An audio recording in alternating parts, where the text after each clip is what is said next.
Hey guys, welcome to another edition of Radio 815. This is episode number 17. I'm your host, per usual. My name is Marcelo Inestroza, and as always, I'm joined by my fellow co-host, Matt Crandall. And on today's edition of the show, we'll be looking at Alias, Season 3, episodes 11 through 21. So essentially, that's the back half of Alias Season 3. So with that being said and done and all out of the way, Matt, what did you think about the second half of the third season of Alias? Well, anybody who listened last week knows I wasn't too hot on the first half of season 3, but I actually like this back half a lot more in terms of the pacing and what they were tackling, partly because right out of the gate here with the, winter premiere, we put Sydney's 2 years memory loss to bed with episode 11 full disclosure. They lay out everything and they say, okay, we're done teasing this mystery of what Sydney did or didn't do. And they lay it all out. They fill in all the gaps. From there, we just move forward. And for the rest of the season, it's a lot of Rambaldi. It's a lot of espionage. It's a lot of Covenant, double cross, secret agents, double agents, the stuff that Alias does well. But also some of the stuff that Alias does that feels ridiculously fake also weaves its way in.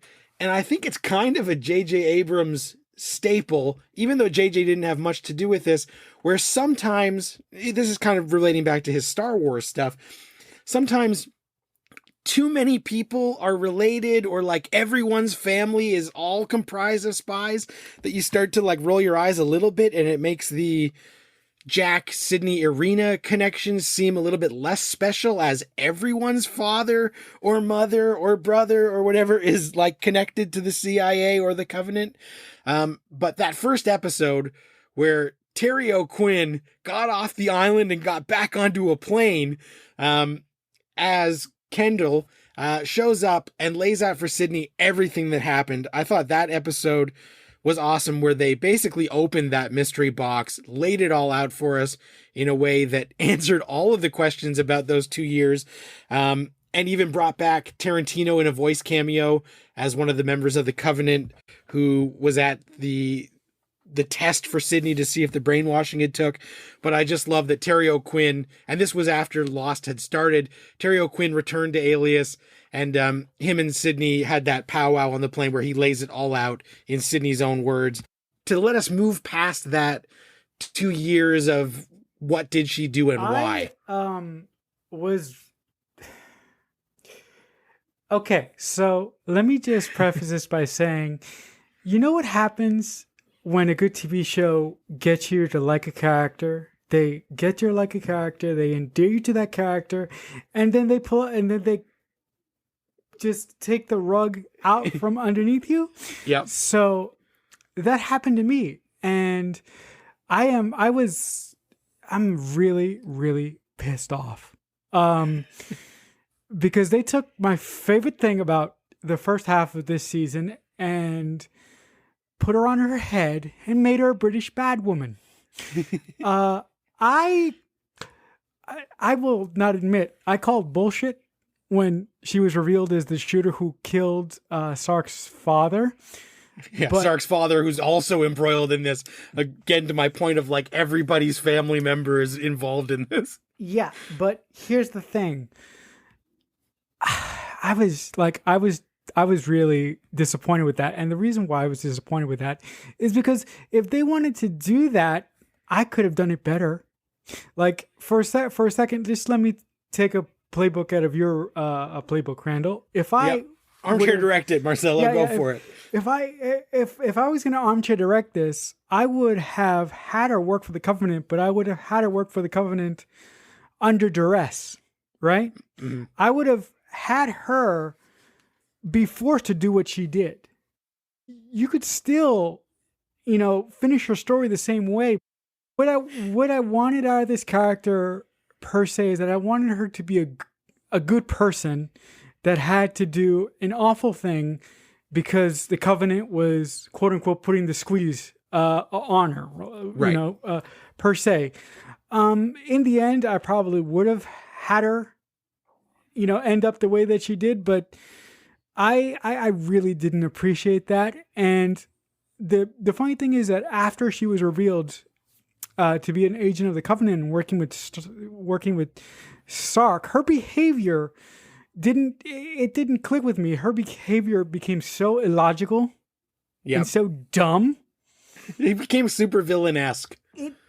I mean, it was good. I mean, look, I love my British, bad girls. I do. Yeah. But this almost became like too much for me. I couldn't take it. I didn't like her storyline. That really ticked me off, and I didn't like the relationship between Vaughn and Sydney. That may not be a surprise to any of you who have listened to the podcast so far, because you know that that Alias, for me, the Vaughn and Sydney relationship really hasn't worked from the beginning. And I think that this season really cemented it to me that I really don't like the relationship. Mm-hmm. And I know moving forward that I'm going to have to latch myself to whatever mystery is coming down the pike. I know I don't want to sound like I'm going to jump off the ship, because I'm not. I'm on the ride of Alias until it's over. But right. To me, this season was a big missed opportunity for me. With that being said, I did like all the espionage, all the double cross, all the Rambaldi chasing that this second half gave us. But all in all, the wind was knocked out of me with that reveal, and I didn't like it at all. And I think you liked Lauren in the first half and I didn't, right? So when she's revealed to be evil, it's like, I knew it. I hate her. And I know why I hate her, because she's evil. Which is why, when I said, I wish that they had endeared her to us and made her like super likable, really nice to Sydney, really nice to Vaughn, knowing that her betrayal later would have hit like a ton of bricks if I actually cared about her. But like, I hate watch every scene she was in. So now that she was finally evil, it was like, all right, this is what I want to see, because I'm just waiting for her to eventually get her comeuppance. And I do like Sydney and Vaughn together. So when they finally, Vaughn finally realizes that Lauren is evil, and him, Jack, and Sydney have a meeting on the rooftop, and he says, you guys were right. I was an idiot. Like, I don't know how I was duped. And they say, okay, great. But now you have to pretend that you don't know, and you have to still be like a loving husband and work this out so that we can get to the bottom of the Covenant stuff. And he's like, well, why? Why do I have to? And Jack just says, because you're the one who married her. And that's like everybody in the audience who has been a shipper of Vaughn and Sydney just stood up and cheered, like, way to go, Jack. Like, this idiot did marry her, and now he's got to lay in this bed.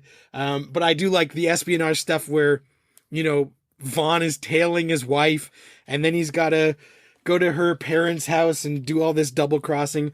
But like I said, some of the ridiculous stuff that comes out of that is Lauren acts like an idiot.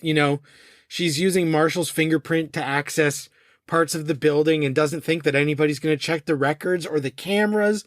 The fact that they kill her father, played by one of the best bastards in the business, Raymond J. Barry, who was Arlo Givens on Justified, one of my favorite shows of all time.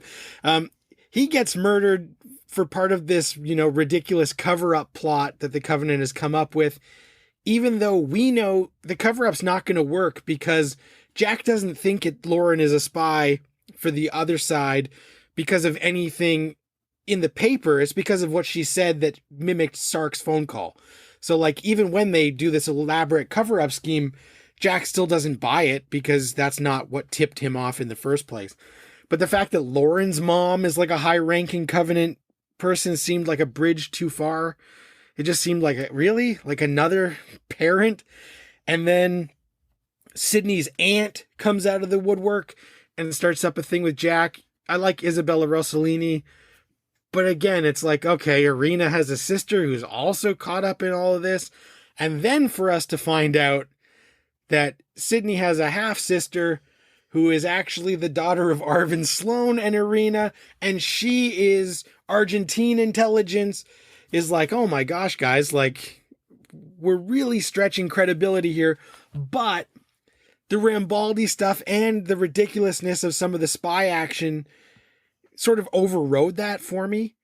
And I do like that this season had some good guest stars.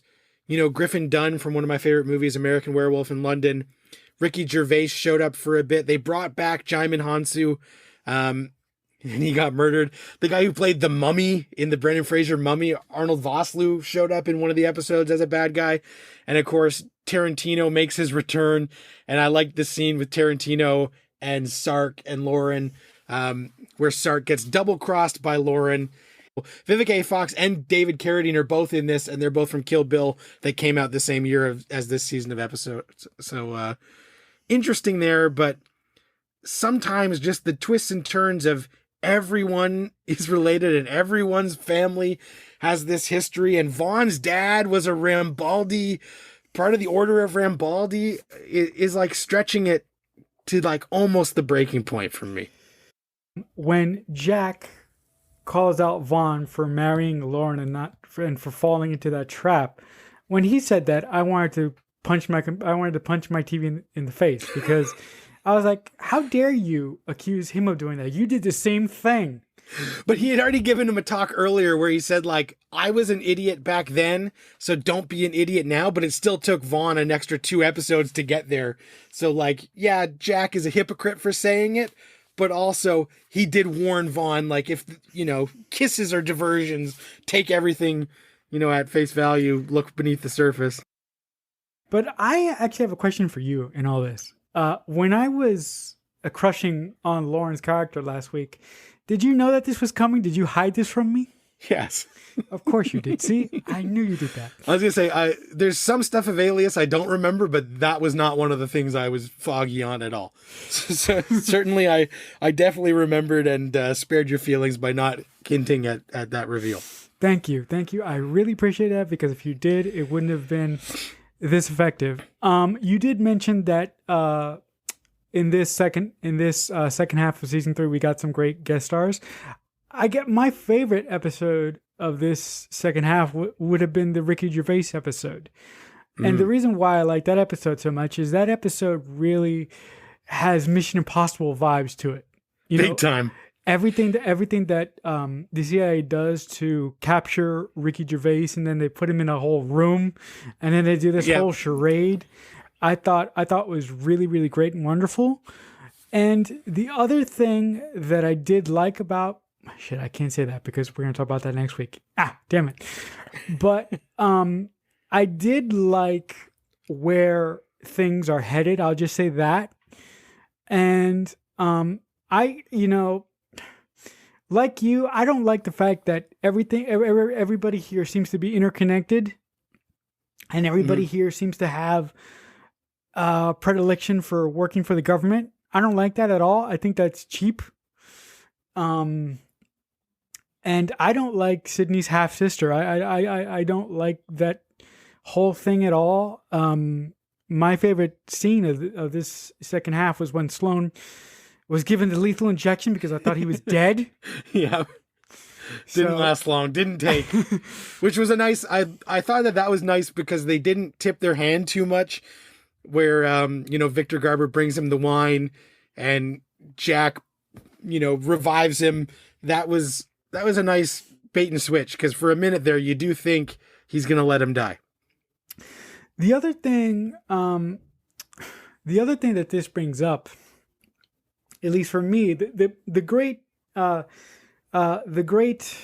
through line of the second half is betrayal and what it does to other people. So I did like seeing. Look, I'm gonna say I liked it, but I didn't like it. I enjoyed some of the anger that Vaughn displayed in some of his actions when he found out that his wife was indeed a psychopath and was indeed working with the government, and I kind of liked that whole thing, because I know what it feels like to be betrayed by someone who I had feelings for, and I'm not going to say that I didn't want to kill them at some point. Right. I kind of went through similar emotions, as Vaughn went through in this episode, in the second half. Yeah. So I I enjoyed that, but ultimately, the again, I'm not going to harp on this too much because I've already said it, but that one decision of that one character being my favorite, and then the switch, that the turn, Yep. really soured the rest of the season for me in ways that I can't begin to tell you, because Right. I had such high hopes for that, Yep. and the fact that that went from being okay to being driven into the ground by one decision. I was like, "What, you guys, seriously? You guys couldn't have thought of anyone? Why did it have to be her? It could have been. It could have been any other random bad guy, number two in the corner, right? Right. Right? I could have done so much better with her character this season. I could have killed her, but I could have done so much better. It feels to me like that was a bit of for the fans, because when this season started, the reaction to Lauren online was so universal hatred that I feel like, when they were probably starting to write the later half of the season, they would have taken notice that everybody was not a fan of the way that they took the story with Sid and Vaughn and Lauren, and they thought, okay, let's give them what they want. But it's one of those frustrating things where, yeah, like I get your frustration, but also I feel like they had to do it if Sydney and Vaughn were ever to be reunited in any sort of fashion. They needed to get Lauren out of the way in a definitive way that we wouldn't feel bad about it. Yeah, but look,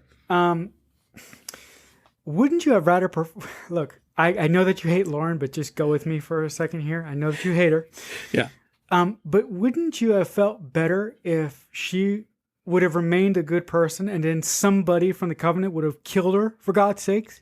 Right. Like, wouldn't that have given Michael Vartan, aren't you impressed people? I remember his name. Yeah. Wouldn't that have given him some serious, like, good material to work with this season, right? That would have given him some drive to go after the Covenant and go after the person who killed his wife, for God's sakes. And then if you wanted to get them together at the end of the season or at the beginning of the next season, I wouldn't have been so pissed. But the thing that I was so pissed about was the switch just came out of nowhere for me. Yeah. And I wasn't around when Alias was on TV, but I wonder if they knew that they were going to do this with Lauren, or they had plans for Lauren and then they switched because of the fan reaction. What do you think? I don't know, to be honest with you. Part of me thinks that in bringing in a new love interest for Vaughn, it was to cause a rift with him and Sydney, but I felt like that could have only ever been temporary. And the nature of this show, double agents and double crosses, I feel like they had to have known from the jump, but I'm not sure. And the things I didn't like, I do think you were right. If they had made Lauren more likable and kept her good and she got murdered, then Vartan would have had more to play with dramatically, and it could have caused some tension between him and Sydney before their eventual reconciliation later. So I definitely think you are right. If she wasn't, a mustache twirling villain by the end of this, it probably would have been more interesting.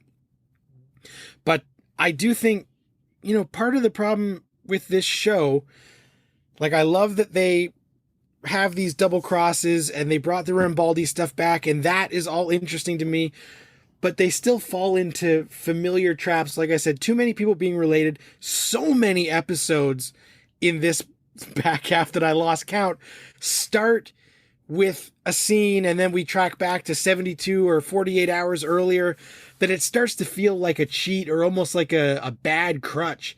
And that is like a J.J. Abrams staple.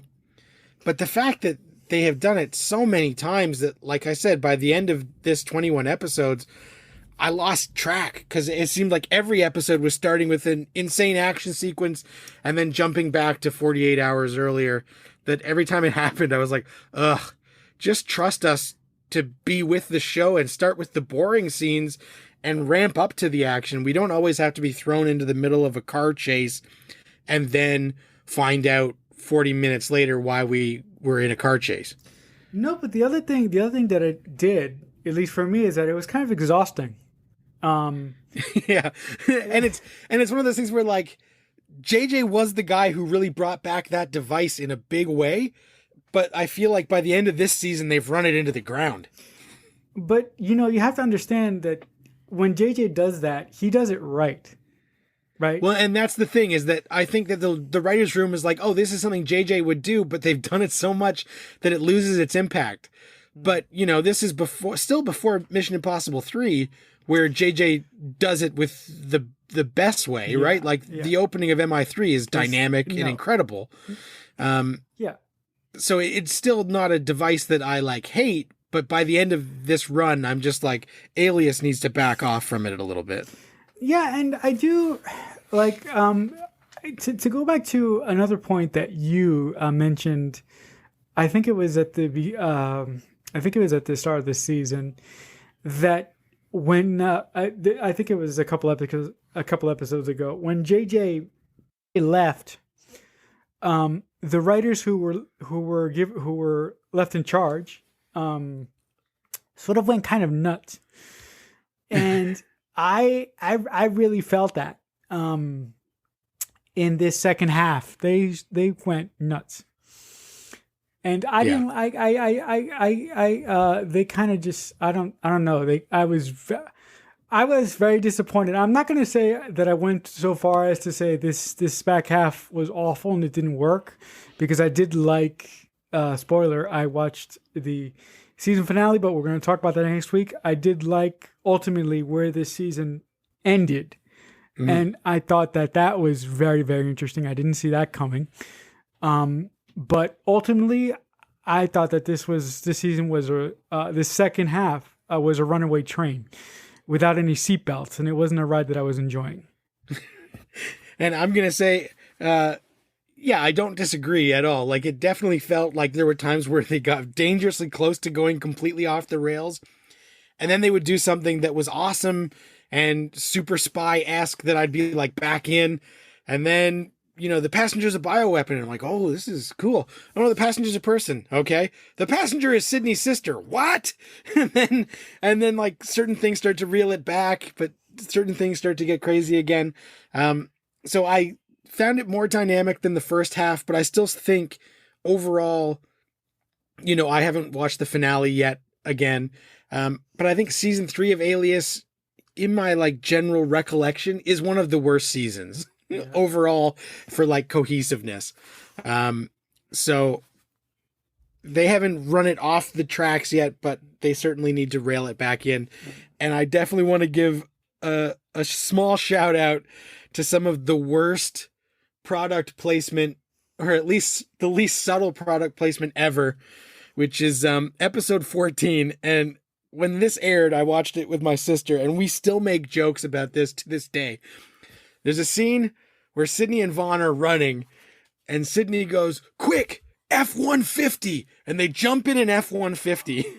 And then we get like a shot of the logo of Ford, F-150, and they rev up the truck, and then they're driving, and it was just the most ridiculous moment, because literally they're in like a big parking lot, and instead of saying like, "Quick, blue truck," or like, "Here, that car," it's like, "Quick, the Ford F-150 with great gas mileage, get in."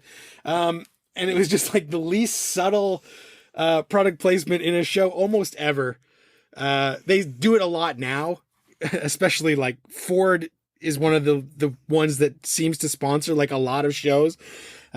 So if you watch TV now, there'll be like a scene of somebody riding in their Ford Focus and using their Bluetooth. But this was before that was like commonplace, and it just stuck out like a sore thumb. "Quick, F-150. And I was like, what the hell? But that aside, yeah, I'd say this back half, I graded the first half like a C or a C minus. I would give this a B minus. Mm-hmm. It's interesting that you mentioned that horrible scene of product placement. Just a little look into where we're going in the future. Fringe does that a lot. So I can't Right. wait to see you complain about that. If it's subtle and organic, I'm fine. But if it's, there's a million ways to say something. For you to shout out the exact make and model of a car when you are literally standing beside it and could just say "get in," it's just obvious. And no, Fringe does it a little bit more subtly. They don't do it as bad as Alias just did it in this second half. But, following off of your point again, this second half was really disappointing for me. And my grade, if I had to give it a letter grade, I would give it a D.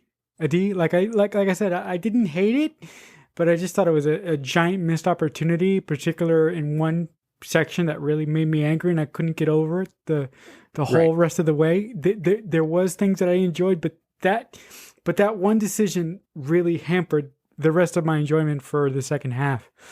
And I would give it a D. So with all that being said and out of the way, people, I think that'll wrap it up for this edition of Radio 815, episode number 17. Matt, if the good folks want to chat with you on social media, what's the best place for them to reach you at? Yeah, hit me up on Twitter at Matt Crandall. All right, guys. So listen, if you like the type of show that we do here, and if you have questions for us, concerns, or you want to jump online and call us idiots, you can actually send us in questions to the show by using the hashtag on Twitter, just simply at Radio 815. And with that being said, if you want to chat with me about anything at all, I'm also on Twitter, and you can find me at CreekFanatic88. But as I said before, that wraps us up for this week. So for my co-host, Matt Crandall, I've been Marcelo Nostroza saying, as I often say, we'll talk back soon.